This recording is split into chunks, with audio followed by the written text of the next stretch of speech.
శ్యామ్ ఆఫీస్లో ఉంటే రుక్మిణి అయితే శ్యామ్ దగ్గరకు వచ్చి ఇలా అంటూ ఉంటుంది.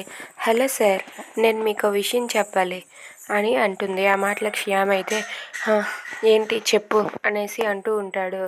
ఈరోజు నేను మీకు సర్ప్రైజ్ ఇవ్వబోతున్నాను. అదేంటంటే ఈరోజు నా కొడుకుని పరిచయం చేయబోతున్నాను అని చెప్పి అంటూ ఉంటుంది. ఆ మాటలకు శ్యామ్ అయితే అలా మౌనంగా చూస్తూ ఉంటాడు.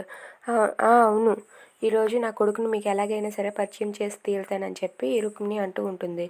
ఇంతలో రాధ అయితే అక్కడ ఆ సీట్ పట్టుకొని ఇలా అంటూ ఉంటుంది.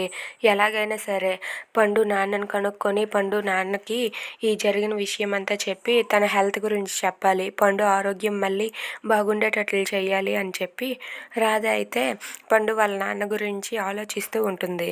ఇక రుక్మిణి అయితే శ్యామ్తో ఇలా అంటూ ఉంటుంది. నీకు విషయం చెప్పాలి, ఇంకొకటి ఉంది, ఏంటది చెప్పనా అనేసి అయితే అంటుంది.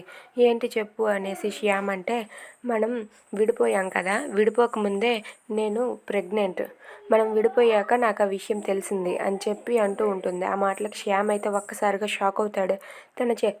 తన చేతిలో ఉన్న బాల్ని అయితే కింద పడేసి, ఏంటి నా వల్ల నువ్వు ప్రెగ్నెంటా అని చెప్పి అంటూ ఉంటాడు.